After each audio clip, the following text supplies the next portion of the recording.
The river never gossiped, but it never quite kept a secret either. Every summer, Hollow Pine Valley turned the color of warm honey, and the wildflowers along Whisper River grew thick enough to tickle the knees of anyone foolish or brave enough to wander off the main trail. The villagers of Silverbrook called the river's deepest bend the Mirror, because the water there was so still and so clear that on a quiet afternoon, a person could see every freckle on their own reflection. They also called it Forbidden, in the same breathless whisper old women used for ghost stories and unpaid debts. "Something old lives down there," they liked to say, lowering their voices as though the river itself might be listening. Best leave the mirror alone. John Bennett had heard that warning approximately 400 times since he was 7 years old, and every single time it had the opposite effect intended. "It's basically an invitation," John said, swinging his legs off the edge of the bakery counter while his best friend, Daniel, kneaded a stubborn lump of dough like it had personally wronged him. "Nobody tells you not to do something interesting unless it's interesting." "They tell you not to set your sleeve on fire, too," Daniel said without looking up. "And yet here we are, replacing your sleeve for the 3rd time this spring. That was 1 candle. 1! It was 3 candles and a curtain." At 23, John had built himself a small but devoted reputation in Silverbrook for 2 very specific talents. The first was an uncanny ability to make almost anyone, grumpy farmers, crying toddlers, the bakery's resident orange cat who hated everyone, crack a smile within minutes of meeting him. The second was an equally uncanny ability to turn the most ordinary errand into a story people would still be telling at the tavern a week later. He'd once spent 10 earnest minutes consoling a scarecrow he'd mistaken, in dim evening light, for a lonely old farmer standing very, very still in a field. He had personally rescued a duck from a fence post it had not actually been stuck in, only to discover the duck had simply enjoyed the view. And there remained, to this day, a standing rumor that he'd waved enthusiastically at a shop mannequin for nearly a full minute before noticing it hadn't waved back first. "One of these days," Daniel said, flicking a bit of flour at him, "you're going to wander into somebody else's story and become the most ridiculous character in it." John grinned, hopping down from the counter and tying his basket strap over one shoulder. "As long as there are snacks and a happy ending, I'm fine with that." He grabbed a folded towel, a clean shirt, and the little jar of pine and honey soap his grandmother used to make, and headed for the door. "Where are you off to, looking that pleased with yourself?" Daniel called after him. "Best free spa in 3 valleys, John said over his shoulder, already halfway out the door. "Don't wait up." The path to the mirror wound through towering pines that filtered the morning sunlight into shifting gold coins on the forest floor. Birds traded gossip overhead. Somewhere, a woodpecker was having an argument with a tree it was clearly losing. John breathed in the smell of warm bark and crushed grass, and felt, as he always did out here, pleasantly and thoroughly unsupervised. When the river finally appeared between the trees, he stopped to admire it the way he always did, like it might vanish if he blinked. The water was glass clear, clean enough to count the smooth stones resting on the bottom. Tiny silver fish darted through patches of emerald moss, and dragonflies skated across the surface like they were tracing invitations. "Okay," John announced to the empty clearing, setting his basket on a flat rock with theatrical care. "If any mysterious river spirits are listening, I would really appreciate it if nobody steals my towel this time." A breeze answered immediately, sweeping his towel clean off the rock and dragging it several feet across the grass. John stared at it. "Seriously?" He chased it down, laughing, snatching it back just before it reached the water. "Very funny. I hope you're all proud of yourselves." Somewhere in the branches, a bird let out a sharp, smug little chirp that sounded suspiciously like a laugh. Shaking his head, John waded in. "Oh, perfect," he sighed, water curling cool and silken around his ankles. Not too cold, not too warm. Whoever invented rivers deserves a medal. He giggled at his own joke and waded farther in, utterly unaware that every ripple he made was drifting straight toward the deepest part of the bend, toward the cold blue shadows where sunlight gave up and surrendered to the dark. There, resting on the riverbed as still as carved obsidian, lay an enormous black wolf. This place had belonged to him for years, the one corner of the world where the weight of a crown turned briefly, blessedly invisible. No council meetings, no petitions, no decisions that could start wars or end harvests. Just silence and cold water and the particular peace of being, for 1 hour, nobody at all. His silver eyes had been closed for nearly 20 minutes when something impossible drifted down through the current and found him. Pine and honey, sun-warmed skin, something underneath it that he had no name for, except that it felt, absurdly, like home. His eyes opened instantly. Above him, a cheerful young man was laughing at his own bad jokes, completely unaware that the Alpha King of the Hollow Pine Court had just forgotten every single reason he'd had for coming to this river in the first place. Adrian's sterling veil remained perfectly still beneath the surface, though the stillness inside him had already shattered. His wolf, usually the picture of discipline, the part of him that had negotiated treaties without flinching and faced down rival alphas without so much as a raised eyebrow, was currently behaving like an overexcited puppy that had just spotted the most interesting thing in the entire world. "Stay," the wolf said. "Don't let him leave." "Behave," Adrian ordered silently. Then no one could see the stern look he gave the water. The wolf responded by drifting a few feet closer instead. Above him, John hummed an off-key tune and stretched his arms overhead with a contented sigh. "If this place gets any prettier," he murmured to no one, "I'm going to start charging myself admission." A turtle sunning itself on a nearby log blinked at him, unmoved. "You agree? Good. Finally, someone around here appreciates excellent opinions." The turtle promptly slid off its log and vanished into the water with a small plop. John laughed. "Wow, tough crowd." The sound rippled through the water like warm light. Adrian's wolf felt every note of it. "He smells like—" the wolf started. Adrian corrected automatically, then caught himself, startled that he'd corrected the thought at all, rather than dismissing it. Behave. The wolf was, by any reasonable measure, not behaving. John waded farther in until the water reached his collarbones, turning in a slow circle to admire the dancing reflections around him. "You know," he informed the empty clearing, "if someone invented floating breakfast, I would never, ever leave this river." A trout leapt directly in front of him and slapped him across the face with a spray of water. John gasped, then burst out laughing. "Hey! Personal space!" The fish vanished as fast as it had appeared. Far below, Adrian very nearly smiled. Very nearly. His wolf, for its part, was fully convinced the fish deserved a medal of honor. A moment later, a curious otter paddled past John, carrying a small, shining pebble in its paws. It stopped, studied him with what could only be described as great seriousness, and then deposited the pebble proudly on a nearby rock before diving away. John stared at the gift. "Well, thank you." He picked up the smooth blue stone, turning it over in his fingers. "Officially the nicest thing anyone's given me before breakfast." Adrian blinked. That otter had avoided every person in the valley for years. Even his own royal scouts couldn't get within 20 feet of it. Today, apparently, it had decided to court a complete stranger on his behalf. The whole forest, in fact, was behaving strangely. Birds gathered quietly in the low branches instead of fleeing. A pair of deer crept closer through the trees.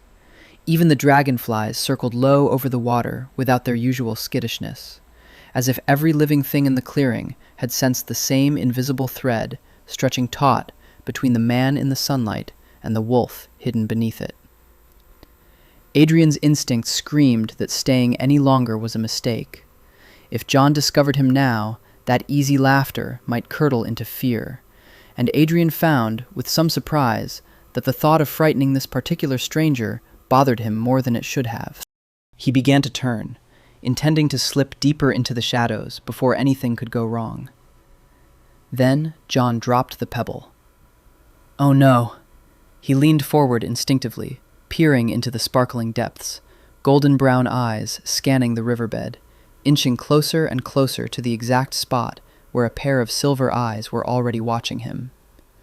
For one suspended heartbeat, only a few feet of crystal water stood between discovery and disaster. Adrian did not move. Could not, really. His entire body had gone rigid with the particular, ridiculous panic of a king who had outmaneuvered hostile alphas and was now, apparently, about to be undone by a man chasing a rock. The stone had drifted only 2 feet, but it might as well have been across the valley for how stubbornly it refused to be caught. Come on, little rock, John coaxed, stretching his fingers toward it. Don't make this difficult. We were getting along so well. A school of tiny silver fish darted between his fingers, tickling his palm, and he yanked his hand back with a laugh. Oh, now everyone's laughing at me. Below the surface, the wolf was laughing too, in the only way wolves can, a low, helpless rumble of pure delight that Adrian felt in his own chest, like an earthquake he hadn't authorized. Behave, he warned again. This is behaving, the wolf informed him, settling more comfortably onto the riverbed, clearly with no intention of going anywhere. Adrian gave up arguing with himself somewhere around the 3rd repetition. He had won wars with fewer disagreements than this.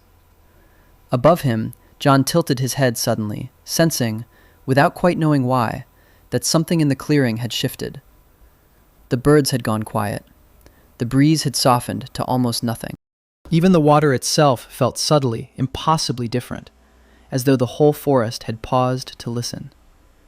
He smiled anyway, undeterred. If somebody's trying to be mysterious, you are doing a fantastic job. A dragonfly landed delicately on his shoulder. He turned his head toward it with exaggerated gravity. You're very brave. The dragonfly did not move.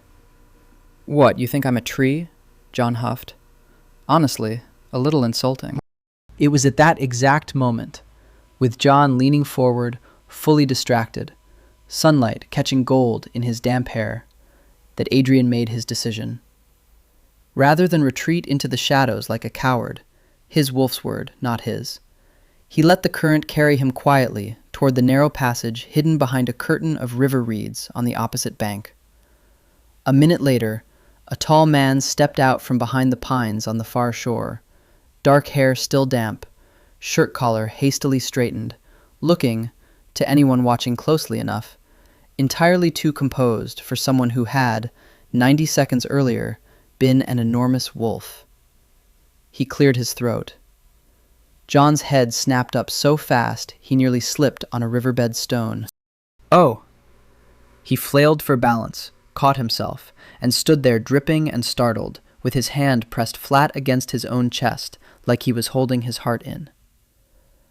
I didn't realize anyone else came up here. Neither did I, the stranger said, and his voice was low and unhurried, the kind of voice that made the forest itself seem to lean in and listen. Until today. For a moment, neither of them said anything. John was abruptly, acutely aware that he was standing chest-deep in a river, in front of a stranger who looked like he'd been carved out of expensive marble and good posture. The stranger, for his part, seemed entirely unbothered by social convention, simply watching him with an expression John couldn't quite place, something between wonder and barely restrained amusement. You could, John offered, scrambling for something to say, look away. That's generally the polite thing to do. Could I? The stranger's mouth twitched, just slightly, at one corner. I hadn't considered it. You're not very good at this. At what? Being a stranger who stumbles upon someone bathing and has the decency to be embarrassed about it. Ah, the man inclined his head, entirely too gracious for someone caught staring. My apologies. I'll attempt embarrassment. He did not, notably, attempt embarrassment. He also did not look away. John felt his ears go hot, and not entirely from outrage, He waded toward the shallows, snatched his towel from the rock with as much dignity as a half-soaked man could manage, and wrapped it around his shoulders like armor. Well, since the local wildlife seems to have already vouched for you, he nodded toward the otter, who had resurfaced and was floating on its back, watching the whole exchange with what could only be described as smug satisfaction. Introductions seem fair. I'm John. Adrian, the stranger said, after the briefest pause. So brief, John almost missed it. Adrian, John repeated, testing the name. Do you always wander into secret rivers, or am I getting special treatment today? I was about to ask you the same question. Fair, John laughed, surprising himself with how easy it felt. I come here whenever the village gets too loud. This place listens better than most people do. Adrian's gaze drifted to the water, something unreadable moving behind his eyes. It does, he agreed, quieter, as though the words had escaped before he meant to release them. You sound like a man who's spent a long time listening to rivers. Perhaps I have. This, John decided, was either the most boring stranger he'd ever met or the most interesting one, and the jury was still very much out. He picked his basket up off the rock, suddenly feeling that if he stood here much longer, he was going to say something genuinely embarrassing about how Adrian's eyes were the exact silver gray of the river under storm clouds. I should head home, he said instead, before Daniel decides the river spirits finally adopted me. He's been waiting for an excuse. Would that surprise him? Not even slightly. John took a few steps down the trail before glancing back over his shoulder. Purely out of curiosity, he told himself, nothing more. You know, Adrian, this forest feels a little less lonely today. The words landed somewhere they weren't entirely supposed to. Before Adrian could respond, a sudden gust swept through the pines, scattering a flurry of wildflower petals across the narrow space between them. John laughed as they swirled around him like confetti thrown by an overenthusiastic, invisible wedding party. Adrian said nothing. He simply watched. Not the petals, not the river, but John, with an expression so soft and so unguarded that, had John turned around 1 second sooner, the entire story might have changed shape right then. High in the branches above them, a pair of sharp amber eyes watched the whole exchange with great interest, and a low chuckle that was definitely not a bird. John hadn't walked more than a few dozen yards before he realized he was smiling for absolutely no reason. He glanced back once, fully expecting the mysterious riverman to have vanished into the trees the way mysterious men in stories usually did. Instead, Adrian was still standing by the water, watching the current rather than watching him. Somehow, that made John smile even harder. At least he isn't secretly following strangers through the woods, he thought. That's reassuring. He'd barely rounded the next bend when he heard frantic rustling ahead. A woven basket had tipped over in the middle of the trail, spilling apples down the slope in every direction, while an elderly woman knelt nearby, chasing them with limited success. Mrs. Whitfield, John recognized after a second look, who sold preserves at the Sunday market and had a standing reputation for knowing absolutely everyone's business before they did. Oh no, hold on! John dropped his own basket and sprinted forward. I have professional experience chasing runaway fruit. The woman blinked up at him. Professional? Not officially, John admitted, snatching a bright red apple out of the air before it could escape into the underbrush.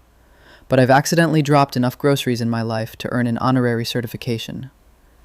She laughed, delighted. That is the most honest qualification I've ever heard. Hidden farther up the trail, Adrian, who had, in fact, started walking the opposite direction moments before, fully intending to return to the castle like a responsible monarch, found his wolf abruptly refusing to cooperate. He needs help, the wolf insisted. He's already helping, Adrian pointed out, watching from a distance as John gathered apples with the focused intensity of a man competing in an Olympic event. Stay close anyway. Behave. I am behaving, the wolf said, with the same maddening confidence it had been deploying all morning. Adrian sighed and, telling himself it was simply the shortest route through the valley, which was only partly true, continued down the same path. By the time he rounded the bend, John had successfully retrieved every apple except one, which had rolled stubbornly beneath a fallen log and was refusing all further negotiation. He stretched as far as he dared without quite reaching it. "You're surprisingly athletic for an apple," he informed it. "I respect the commitment." Adrian stepped forward before he'd fully decided to. He found a fallen branch, nudged the apple free in one smooth motion, and watched it roll directly to John's feet. John looked up, startled and delighted in equal measure. "You rescued the last survivor." "It seemed determined to continue its journey," Adrian said gravely. "I was beginning to admire the ambition." Their eyes met, and for one brief second, the easy warmth from the riverbank returned exactly as it had been, as though no time had passed at all. The old woman accepted the final apple with grateful hands. "You two make a wonderful team." "Oh, we only met about 10 minutes ago," John said quickly, laughing before he'd fully processed what she'd implied. "Sometimes that's enough," she replied, with the particular knowing smile that belongs exclusively to grandmothers and fortune-tellers, before hoisting her basket and continuing down the trail. "Thank you both. I hope kindness finds its way back to you." A comfortable silence settled between them once she'd gone. John glanced sideways. "You know, I think this forest keeps inventing excuses for us to run into each other." "Do you always assume the forest is responsible?" "Absolutely. It has an excellent reputation for being mysterious." Adrian's mouth curved, an actual, undisguised smile this time. "Then perhaps the forest deserves some credit." They fell into step together, without either of them suggesting it, and neither noticed the fresh set of paw prints crossing the soft dirt a few yards ahead, large, deliberate, and disappearing into the deeper woods, as though someone else had been walking this same path long before either of them realized they weren't alone. That first morning was, as it turned out, only the beginning.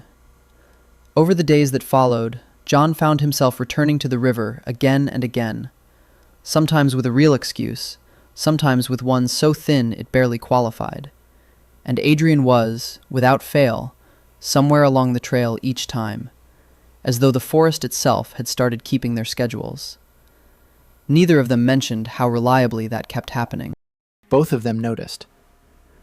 Several miles away, inside the stone halls of Hollow Pine Castle, a tall, sharply dressed man named Charles Whitlock was experiencing what he privately referred to as a Tuesday.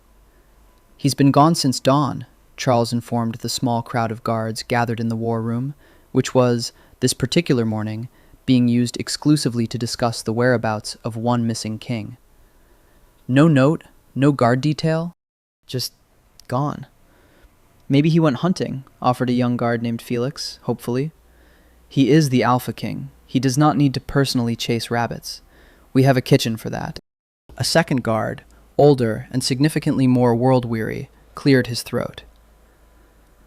"Sir, with respect, this has happened the last 4 mornings in a row."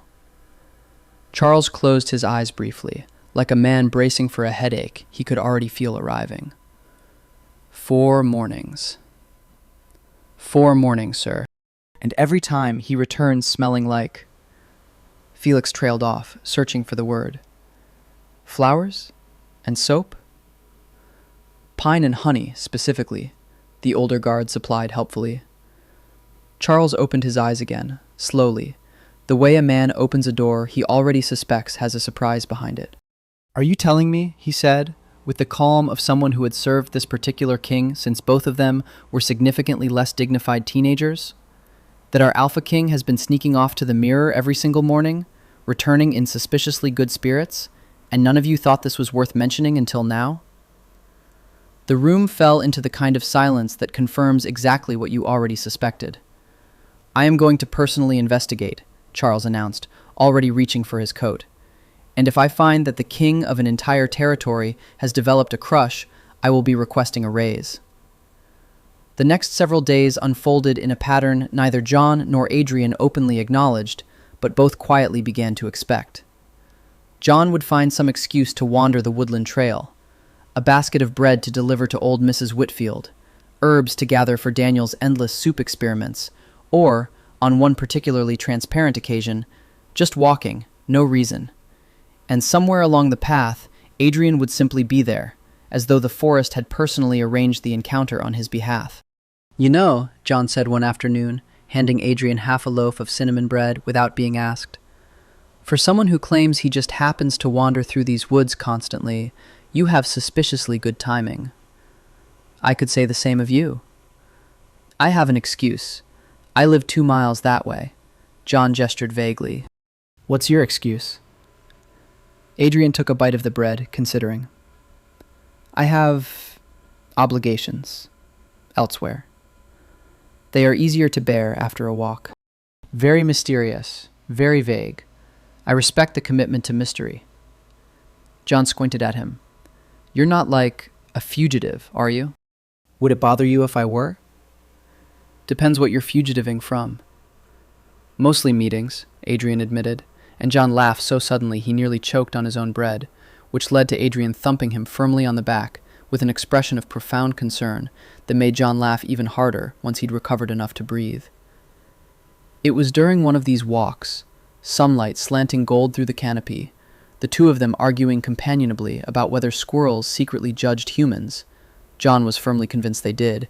Adrian, after some thought, conceded the point when a particularly judgmental-looking squirrel appeared on cue and stared directly at them both. That a small blue jay swooped down from the branches and dropped a single wildflower directly into John's hair. "Did that bird just give me a gift?" "It would appear so," Adrian said, watching the jay preen itself on the nearby branch with obvious self-satisfaction. "I've made more friends in this forest in a week than I have in the village in years," John said, plucking the flower out and tucking it gently behind his ear instead, where it sat, slightly crooked, against his dark hair. "What does that say about me?" "That you're easy to love," Adrian said, before he could stop himself.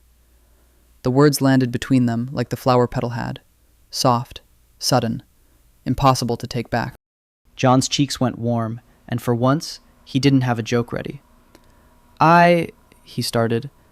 "I should head back," Adrian said quickly, looking distinctly like a man who had just realized he'd said something true out loud by accident. "Obligations." "Right. The mysterious meetings." "The mysterious meetings," Adrian agreed, already walking backward down the trail, looking, for the first time since John had met him, faintly flustered. "I'll see you tomorrow." "You don't know that," John called after him, grinning despite the warmth still sitting in his chest.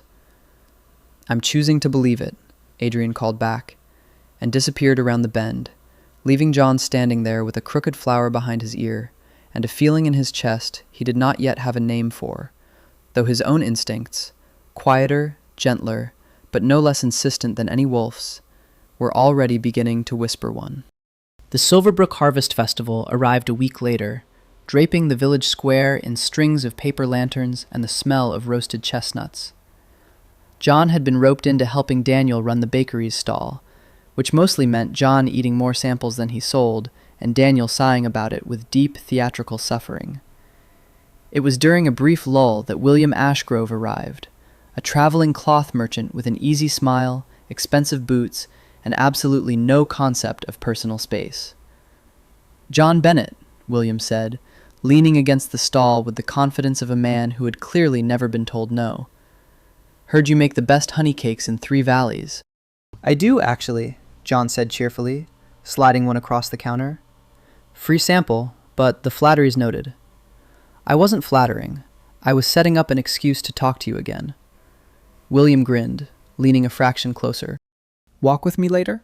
I hear there's a river around here worth seeing." John, blissfully oblivious as ever, laughed. "Oh, there is, but it's a bit of a hike, and honestly, I'm pretty attached to my current river walking." He stopped, because at that exact moment, a tall, dark-haired figure had appeared at the edge of the square, ostensibly examining a stall of carved wooden trinkets with the focus of a man conducting a very important diplomatic inspection. Adrian was, in fact, glaring at William's hand, which currently rested rather familiarly on the counter, approximately 4 inches from John's. "Friend of yours?" William asked, following John's gaze. "Something like that," John said, watching with growing amusement as Adrian abandoned all pretense of trinket browsing and began making his way directly toward the stall with the unhurried but unmistakable energy of a man on a mission. "John," Adrian said, arriving at the counter and nodding briefly, almost curtly, at William. "I require bread." "You require bread," John repeated, fighting back a smile. "Several loaves. It's important." Adrian's eyes flicked, very briefly, to William's hand again, which had not moved. "What kind of bread?" "The good kind." "That's all of it, Adrian. I only sell the good kind." "Then I'll take a great deal of it." William, watching this entire exchange with the slow dawning expression of a man realizing he had wandered into someone else's romance novel, cleared his throat. "I'll, let you two finish your very important bread business." He gave John a final, slightly bewildered smile and melted back into the festival crowd. The moment he was gone, John turned to Adrian, arms crossed, fighting a grin so hard his cheeks hurt. "You don't even like bread that much." "I like bread fine." "You ordered an entire stall's worth of bread because a man put his hand near mine. That is an exaggeration." "Is it?"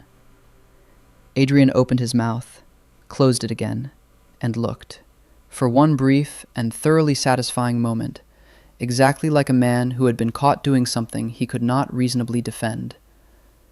"He was standing too close," he said finally, with great dignity. "He was standing exactly as close as you are right now." "That's different." "How is that different?" "Because I," Adrian said, with the particular stubbornness of a king unused to losing arguments, "have a reason to stand close to you." The square seemed to go quiet around them, or maybe that was just John's own pulse, suddenly very loud in his ears.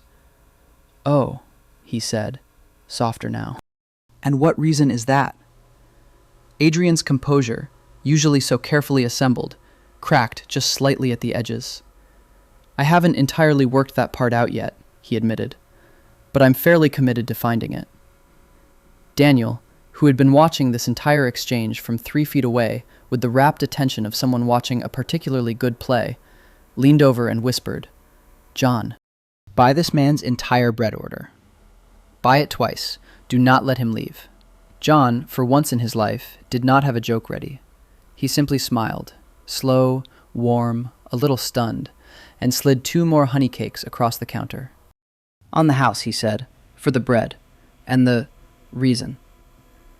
Adrian took the cakes, and for the briefest second his fingers brushed John's, warm and deliberate, lingering half a heartbeat longer than strictly necessary for the transfer of baked goods. Neither of them moved away first. Charles, true to his word, had spent the better part of 2 weeks quietly investigating. A few discreet questions to the bakery's neighbors, one carefully timed walk along the river trail, and considerably more patience than he usually allotted to anything that wasn't a treaty. By the time he finally had his answer, he decided the matter was serious enough to raise directly with the king himself, rather than simply filing another report no one would read. It was 3 days after the festival that the truth finally caught up with both of them, though not in the way either had expected. John had taken the long path home through the woods, lost in thought, when he heard voices ahead, Adrian's, low and urgent, and a second, unfamiliar one, clipped and formal in a way that made John instinctively slow his steps. "Your Majesty, the Southern delegation arrives within the week. You cannot continue disappearing each morning without explanation." John froze behind a tree, heart suddenly loud in his ears. "Your Majesty." "I'm aware of my own schedule, Charles," Adrian's voice answered, edged with something tired and a little defensive. "Are you?" "Because 4 guards reported you missing this morning, and I personally found your boots at the river again." There was a pause. "It's complicated." "It's a baker's son," Charles said, not unkindly, but with the weary precision of a man who had clearly done his research. "Sweet. Cheerful. Entirely unaware, I assume, that he's been spending his mornings with the Alpha King of Hollow Pine." John's stomach dropped somewhere around his boots. He didn't remember deciding to step out from behind the tree. He only remembered standing in the middle of the path a moment later, watching Adrian's face go through several rapid expressions. Surprise, then something that looked uncomfortably close to guilt. "Alpha King," John repeated, very quietly. "John, you're the Alpha King. The one whose face is on the coins. The one Daniel has a whole theory about, actually, involving him being either incredibly boring or incredibly handsome. And I told him it couldn't possibly be both. John. And it turns out he's both, which honestly feels unfair. And also, you let me give you free honey cakes like you were just some bread-obsessed stranger. I was going to tell you." "When?" John's voice cracked slightly on the word, more hurt than angry, though both were tangled up together somewhere in his chest. "Before or after the next time I made a joke about you being a fugitive from boring meetings, which, by the way, I now realize were probably actual Royal Council meetings." Adrian stepped closer, and for the first time since John had met him, he looked genuinely uncertain. Not the composed stranger from the riverbank, not the king Charles had just been lecturing, but simply a man afraid of having ruined something he hadn't realized, until this very moment, mattered quite this much. "I wasn't hiding it to deceive you," he said quietly. "I was hiding it because every single person who has ever known I was a king has treated me differently the moment they learned it. Careful, calculated, looking for what they could gain." He held John's gaze, steady despite the slight roughness in his voice. "You were the first person in years who simply liked me. I wasn't ready to lose that." The forest went quiet around them, the way it always seemed to whenever something important was happening. Birds pausing mid-song, the breeze holding its breath. John's anger, which had been real but never particularly deep, softened around the edges. "I would have still liked you," he said. "Crown and all. I just don't love finding out from your advisor in the middle of the woods." "That," Adrian admitted, "is fair." Charles, who had been standing several feet away, attempting and failing to look like he wasn't listening to every word, cleared his throat delicately. "For what it's worth," he offered, "I've never seen him smile this much in 4 years. I was beginning to think it was a permanent condition, the not smiling." "Charles, I'm simply providing context, Your Majesty." John looked between the two of them, the flustered king and his entirely unbothered advisor, and felt the last of his irritation dissolve into something close to a laugh. "You really are ridiculous," he said to Adrian. "Both of you. I've been told. I'm still a little upset. That's reasonable. But," John added, stepping closer despite himself, "I suppose I can forgive a king who brought me flowers via Blue Jay and bought an unreasonable amount of bread out of jealousy." Adrian's mouth curved, relief breaking visibly across his features. "I have excellent taste in bread." "You have terrible taste in honesty timing, but we'll work on that." Charles, watching the tension dissolve entirely, allowed himself a small, satisfied smile and began walking backward down the trail. "I'll just leave you two to work on that then," he said, and vanished around the bend, with the practiced discretion of a man who had clearly done this exact maneuver before. Word of John's discovery spread no further than Charles, Daniel, and one extremely talkative blue jay, which was, all things considered, the safest possible combination of witnesses. But peace rarely lasted long in Hollow Pine, and within days, a new complication arrived in the form of a formal royal hunting party. "It's tradition," Adrian explained, looking deeply unenthusiastic about the entire affair as he and John walked the eastern ridge the following morning. "Once a season, the neighboring packs send representatives to hunt alongside the crown. It's meant to demonstrate goodwill." "And you have to go?" "I have to host, which is worse." "Define worse." "Worse means," Adrian said grimly, "that Alpha Reginald of the Thornwood Pack will spend the entire day attempting to discuss eligible omegas with me, as though I have not already very loudly and very publicly made my preferences known." John grinned. "Have you, though? Loudly and publicly?" "I bought an unreasonable quantity of bread in front of half the village." "That's not loud, Adrian. That's suspicious. As if summoned by sheer bad luck, a booming voice echoed up the trail behind them. Your Majesty, there you are! Alpha Reginald turned out to be a broad-shouldered man with an enormous beard, an even larger laugh, and absolutely no concept of subtlety. He clapped Adrian on the back hard enough to stagger a lesser man, and turned his attention immediately, curiously, to John. "And who's this charming young man?" "John," Adrian said, in a tone that managed to convey mine without using the word. "Baker's son, are you?" Reginald looked John over with the friendly, oblivious interest of a man who had clearly missed every single signal Adrian was currently broadcasting. "You know, my nephew's an Omega about your age." "Lovely fellow. I've been telling His Majesty for years he ought to meet him." "Has he?" Adrian said, flat as a closed door. "Wonderful cook, excellent dancer, very easy on the eyes, if you don't mind me saying." "I do somewhat mind you saying," Adrian said, and John had to bite the inside of his cheek to keep from laughing outright at the sheer, barely restrained tension radiating off his king. "Oh, don't be modest, Your Majesty. Every alpha needs options." "I have made my choice," Adrian said, with enough finality that even Reginald, oblivious as he was, finally seemed to register the temperature of the conversation. There was a pause.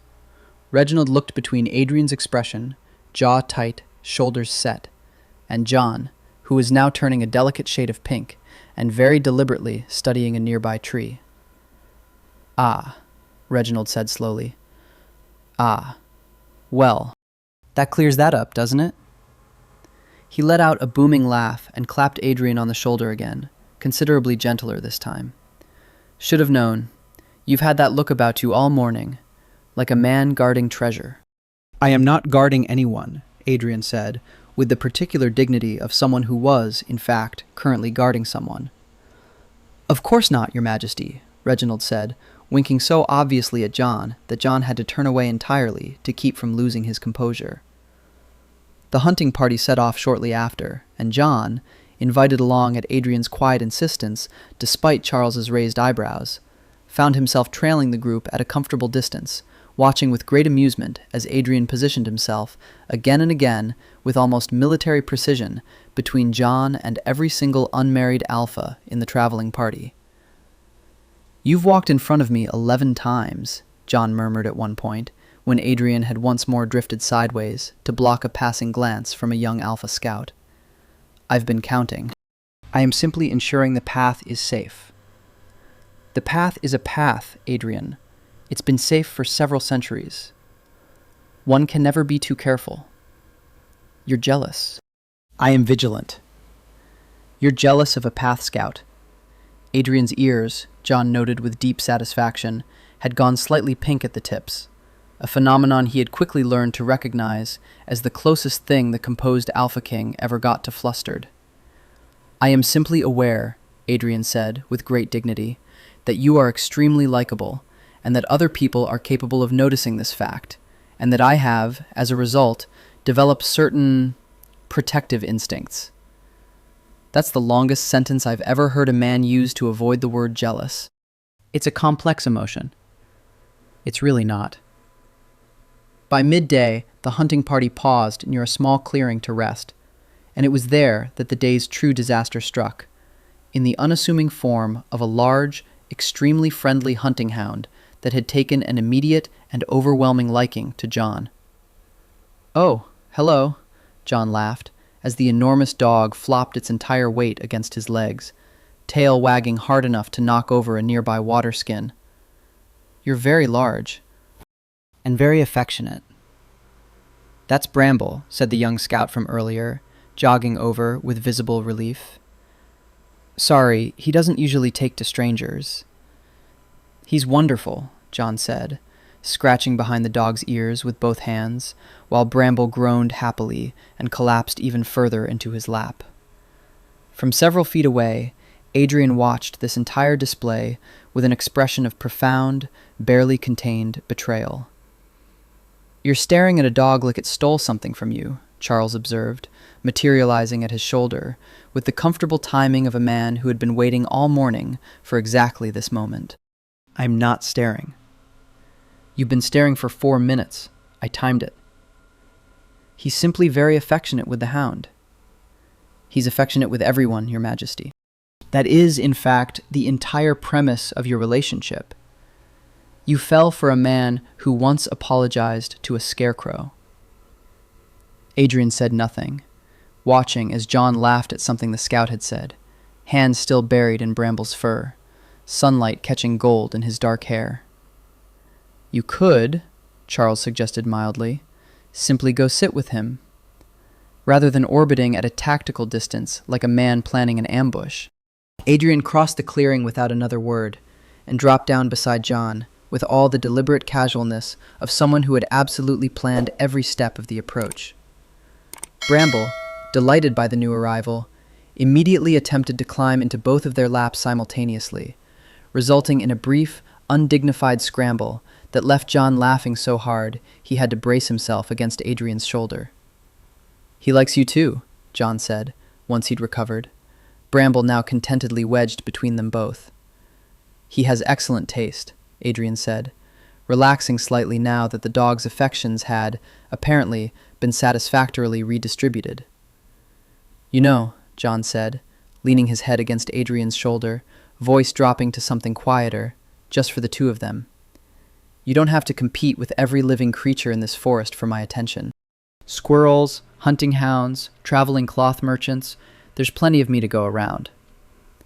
"I am aware," Adrian said, though the slight stiffness in his shoulders suggested otherwise. "I simply find that I would prefer most of it." "Most?" "All of it, ideally. I am attempting restraint." John laughed softly, turning his face up toward him. "For a king, you're remarkably bad at restraint." "Only," Adrian murmured, leaning down until their foreheads nearly touched, "when it comes to you." The rest of the hunting party, several yards away, very deliberately did not look in their direction, except for Reginald, who elbowed a nearby thornwood guard and whispered, with enormous satisfaction, "Told you, guarding treasure." They didn't speak again until they reached the river, their river, though neither of them had ever quite called it that out loud before. The water moved the same as it always had, sunlight scattering across the current in restless gold coins, dragonflies tracing lazy circles above the surface. John sat down on the flat rock where his towel had once been kidnapped by a playful breeze, and after a moment, Adrian sat beside him. "I should have told you sooner," Adrian said finally. "Not because Charles thinks so. Because you deserve to know who you were standing next to." "I knew exactly who I was standing next to," John said quietly. "Just not his title." He glanced sideways. "You've been the same person this whole time, Adrian, crown or no crown. You're remarkably calm about discovering your bread customer rules an entire territory." "Oh, I'm not calm. I'm catastrophically calm. There's a difference." John laughed, a little shakily. "Ask me again in an hour. I might be hiding in a closet somewhere." Adrian reached over, slowly, giving John every chance to pull away, and tucked a loose strand of dark hair behind his ear, the same gentle, deliberate gesture he'd used the first day they met, when neither of them had known what this would become. "For what it's worth," he said, "I would still be sitting here, even if you weren't quite so calm about it." "Good," John said softly, "because I think I'm starting to fall in love with you. And that feels like the kind of thing that should be said while sitting somewhere nice." The words hung in the warm afternoon air, simple and devastating all at once. Adrian went very still, the way he had that very first day underwater, watching John chase a stone he couldn't quite reach. "Say that again," Adrian said, voice rough. "I'm falling in love with you," John repeated, cheeks coloring but chin lifted, brave in the particular way that only comes from saying something true and frightening out loud. Somewhere between the bad jokes and the unreasonable jealousy and the blue jay who clearly ships us, I did. I'm sorry if that's inconvenient for a king's schedule." "It's," Adrian said, and then seemed to lose the rest of the sentence entirely, simply leaning forward instead and pressing his forehead gently against John's, breathing him in, pine and honey and warm skin, the same impossible scent that had undone him weeks ago beneath the water. It is the least inconvenient thing that has happened to me in years. That's a very royal way of saying you love me back. I love you, Adrian said, simply this time. No royal phrasing at all, just the plain truth of it. I have, I think, since the very first morning, when you scolded a fish for splashing you, and an otter brought you a gift it had refused every person in my kingdom. John laughed, soft and a little tearful, and closed the last few inches between them. The kiss was unhurried and warm, tasting faintly of honey cake and afternoon sun, and somewhere above them, the same blue jay that had delivered flowers and started entire arguments swooped low over the water with a triumphant chirp, as though it, too, had been waiting weeks for exactly this. News, as it turns out, travels faster than royal carriages. By the time John returned to the bakery that evening, hair still slightly damp, flowers still tucked behind one ear, an expression on his face that Daniel would later describe as personally insulting in its happiness, half the village already knew. You, Daniel said, pointing a flower-covered finger directly at him the second he walked through the door, have been secretly courting the Alpha King for 3 weeks, and you let me theorize about whether he was boring. In my defense, I didn't know either, for most of it. Mrs. Whitfield is telling everyone at the well that she personally introduced you two over an apple rescue. That's actually mostly accurate. The blue jay has a reputation now, John. Children are leaving it flowers as offerings. John dropped into a chair, grinning so widely his cheeks ached. Things got a little out of hand. A little? Daniel threw a dish towel at him. You're going to be a story people tell at this bakery for the next 50 years. I told you, John said, catching the towel and tossing it back, utterly unbothered. As long as it has snacks and a happy ending, I'm fine with that. A week later, Adrian formally invited John to the castle grounds, an event Charles insisted on referring to with great solemnity as the inspection, much to Adrian's visible irritation. You make it sound like he's being evaluated for a position, Adrian muttered as they walked the garden path, John's hand comfortably tucked into his. He is, Charles said, falling into step beside them with a small leather notebook. The position is extremely important and comes with excellent benefits, namely, putting up with you. I'm right here, Adrian said. I'm aware, Your Majesty. That's rather the point of an inspection. John, thoroughly delighted by the dynamic between the two of them, leaned toward Adrian and whispered, Is he always like this? Unfortunately, he's been doing it since we were children. I keep meaning to have him reassigned.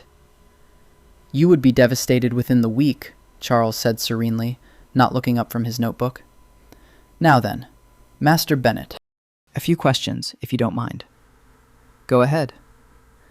Do you intend to use your position to acquire unreasonable amounts of bread for the royal kitchens? John blinked. What? He's joking, Adrian said, sighing. I am taking notes regardless, Charles said. It's for posterity. Charles. Considering neither of you is particularly subtle, Charles continued, undeterred, I assume the whole valley will know the official news before I've even finished my first cup of tea tomorrow. John laughed, leaning his head briefly against Adrian's shoulder. I appreciate the honesty. It's becoming a habit, Adrian said, and his wolf, quiet and content somewhere inside him, agreed wholeheartedly. Good habits stay, it offered. Behave, Adrian reminded it out of sheer reflex. Staying with him is behaving, the wolf answered, with the same maddening confidence it had carried since that very first morning at the river. Adrian accepted the verdict with quiet amusement. Charles, catching the familiar, far-off look on his king's face, shook his head. I've decided not to ask what that expression means. A wise decision, Adrian said. That's exactly what I feared you'd say. The blue jay chose that exact moment to swoop down from a nearby branch and land squarely on Charles's shoulder. Charles went completely rigid. If this bird leaves another flower in my hair, I am officially resigning. John pressed his hand over his mouth, shaking with barely contained laughter. The Jay studied Charles for a long, judgmental moment, apparently decided he was nowhere near as entertaining as the other two, and fluttered off toward a nearby pine instead. "Congratulations," John said. "You passed inspection." Charles exhaled with theatrical relief. "I shall record this achievement for all time." The light moment settled comfortably over the garden as Adrian glanced toward the western hills, where the afternoon light had begun its slow, golden slide toward evening. Beyond the trees, a familiar glint of water caught his eye. "Would you like to take a walk before the day ends?" he asked, turning back to John. John followed his gaze and smiled. "The river? There's something I'd like to see again. I think I know exactly what that is." Charles stepped aside without a single further word, which, for him, counted as an enormous gesture of restraint. "Enjoy the evening, Your Majesty. You know where to find me." "Actually," Charles said, smiling knowingly, "I believe I do." The trail welcomed them back the way it always seemed to. Birdsong, whispering pines, warm light slipping golden between the branches. Every turn carried a memory now. The rock where a towel had once tried to run away, the fallen log that had briefly stolen John's basket, the exact spot where a blue jay had first dropped a flower into dark hair and changed everything. Neither of them hurried. They simply walked together, shoulder to shoulder, letting the forest quietly remind them how far they'd come. At last, the sound of water reached them. John was smiling before the river even came into view. "It still sounds exactly the same." Adrian looked ahead, sunlight scattering gold across the current where this entire story had first begun, hidden beneath the surface. His wolf, settled and content, offered only one quiet sentence: "We are finally home." The river welcomed them with the same gentle melody it had carried that very first morning. John stepped closer to the water, watching tiny ripples curl around the smooth stones beneath the surface. "Nothing's changed," he whispered. "Everything changed," Adrian said, walking beside him, silver eyes catching the sparkle of the current. John glanced at him, amused. "You've gotten much better at dramatic answers." "Have I?" "Definitely." He crouched at the water's edge, trailing his fingers through the cool current. "This is exactly where I thought I was completely alone." "You weren't," Adrian said simply. "Apparently not." John looked toward the middle of the river with playful suspicion, although hiding underwater is still a very strange way to introduce yourself. Adrian laughed, a real, unguarded sound that still, even now, felt like something rare and precious every time it happened. "I admit it wasn't my finest first impression, but it was memorable." John stood, brushing water from his fingertips. "I genuinely cannot believe the Alpha King of Hollow Pine was hiding beneath the surface while I was worrying about whether I'd remembered my towel." "He remembers everything," the wolf said warmly. "Behave," Adrian reminded it, more out of habit than conviction now. "Remembering is behaving," the wolf replied, and Adrian smiled to himself. John narrowed his eyes. "There it is again." "What?" "That mysterious little smile." "Perhaps I simply enjoy being here." "I hope so," John said, glancing around the riverbank with a peaceful sigh, "because this place feels like home now." The words settled gently into Adrian's chest. Before John could ask anything else, Adrian slipped one arm beneath his knees and the other around his back, lifting him effortlessly off the ground. John gave a startled laugh, instinctively bracing one hand against Adrian's shoulder. "Adrian, trust me, that look usually means trouble. Only the enjoyable kind." Adrian carried him several steps into the cool water, looking down at him with the same playful mischief John had come to love completely. "Ready?" "Probably not," John said, laughing. "Do it anyway." With one joyful step, Adrian jumped, both of them vanishing beneath a bright splash that echoed laughter across the entire valley. When they surfaced, neither could speak for several seconds, both laughing too hard, water glittering like scattered diamonds in their hair. Adrian gently brushed a damp strand off John's forehead. Good thing you didn't kick me in the face that first day. I might not remember any of this. Maybe I should have, John said, grinning. Then you'd have had to introduce yourself properly. That would have ruined the surprise. It would have saved me several extremely confusing conversations. They laughed together again, until the world around them quieted into something soft and golden. Adrian's expression slowly settled, gentler now, one arm sliding around John's waist, drawing him in slowly enough to give him every chance to step away. He didn't. Instead, John smiled with quiet certainty, closed his eyes, and rested his palm lightly against Adrian's chest, right over the place where his heart was beating entirely too fast for a king known for his composure. Adrian looked at him with something close to wonder before leaning down and kissing him. Slow, warm, full of every tomorrow they had quietly decided, somewhere along this very trail, to share. When they finally drew apart, neither moved far. Adrian reached into his jacket and produced, somehow still safe despite the swim, a small, smooth blue stone. I carried it, he said softly, because it reminded me where trust began. John closed his fingers around it, then pressed it gently back into Adrian's palm. Then keep it, he said, so neither of us ever forgets where our story started. High above, the familiar blue jay swooped triumphantly through the air, another tiny wildflower clutched in its beak. Before it could deliver its masterpiece, a bold rabbit darted from the grass, snatched the flower clean out of its beak, and vanished into the bushes. The jay froze mid-air in absolute, undignified disbelief.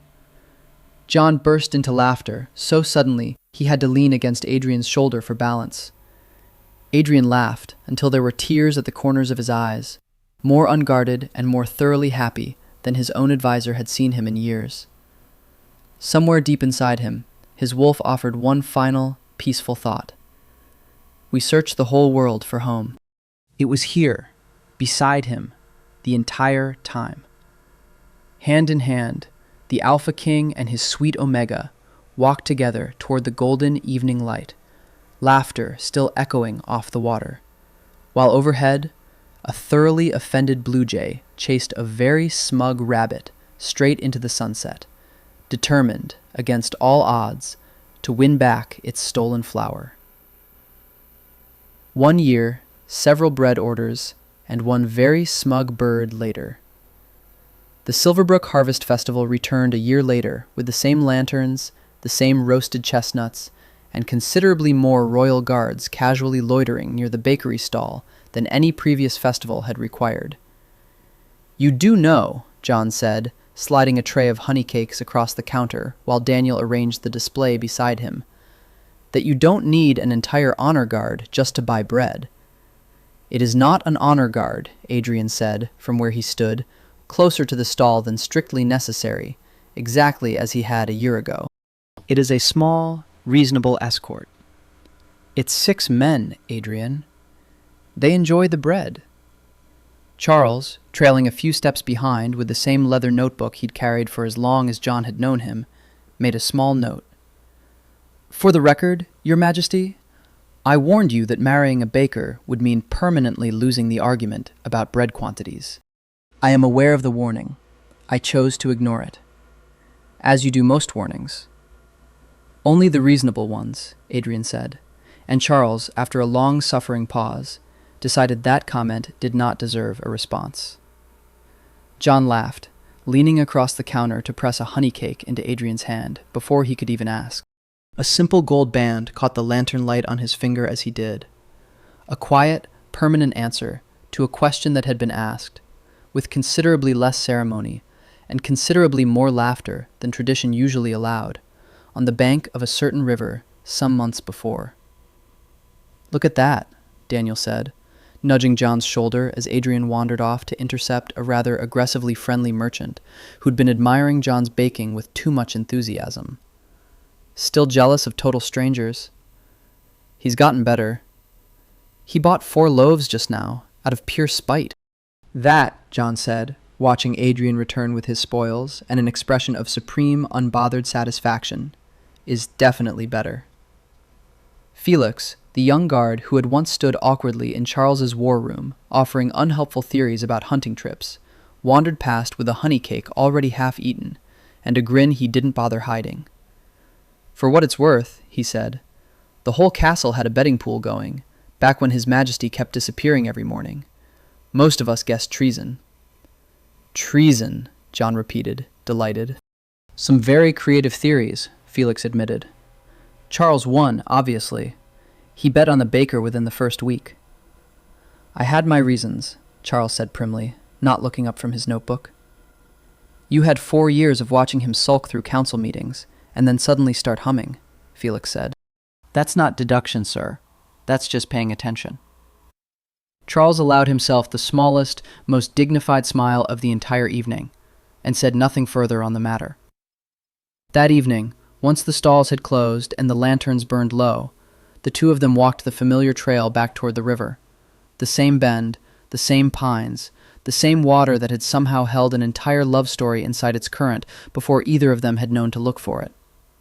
The blue jay, older now but no less dramatic, swooped overhead with a single wildflower, and this time no rabbit appeared to steal it. It landed, instead, directly in John's hair, exactly where it had the very first time. "Some things," Adrian said, watching with quiet fondness, "never change." "Good," John said, tipping his head back against his shoulder, the river singing softly beside them in the dark. "I rather like this story.